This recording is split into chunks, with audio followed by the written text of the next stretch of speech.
Hey everybody, this is Dr. Pat from the Springfield Wellness Center, and today we're going to be talking about middle back pain. So the middle back is the area, part of the thoracic spine, which comes through here. It's usually about the levels of the spine, T5 through T12 is the typical middle back range there. T1 through T5 would be the upper back, and then the lower back would be the lumbar region. So it's really this area right here that we're talking about. Now, this area is unique for a couple of reasons. Number one, it has a curve that goes in the opposite direction as the neck and the lower back. This is a kyphotic curve. And what this does is this helps to bring balance to the spine. It helps to balance the opposite curves that we see in the neck and the lower back, making the spine a very strong, sturdy structure. And what that allows it to do is absorb force, from all the movements that we do and keep everything healthy and strong in the spine.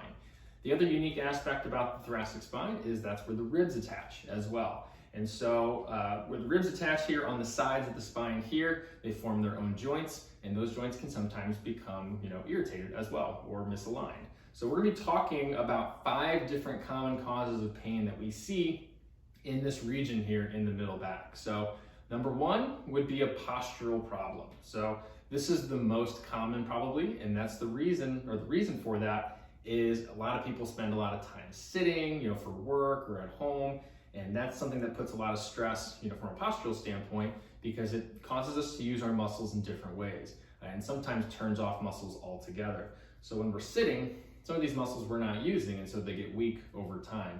And in other ways, when we're sitting, it causes imbalance in those muscles. And over time, we can see our posture start to shift. See our shoulders roll forward, our head go forward, and that causes a lot of muscle tension and imbalance that carries further down.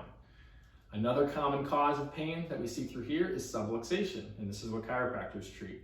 Subluxation is when there is a misalignment in the spine, and that creates pressure on these nerves that starts to cause symptoms for people, one of which commonly is pain. And so whenever we have a subluxation there, the only thing that can fix that is a chiropractic adjustment to help relieve the pressure and restore function and motion to that joint. The third would be a different kind of subluxation called a rib subluxation, which is misalignment of that rib joint where it meets the spine. Now, this is a very painful condition that causes a lot of sharp pain, especially when you're taking a deep breath in.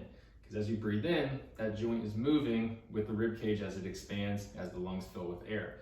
So in order to do that, we need to adjust that segment to get things back into good alignment, take the pressure off that area, and usually relief is pretty instant whenever that adjustment is performed. The fourth cause of pain commonly in the middle back is a muscle strain.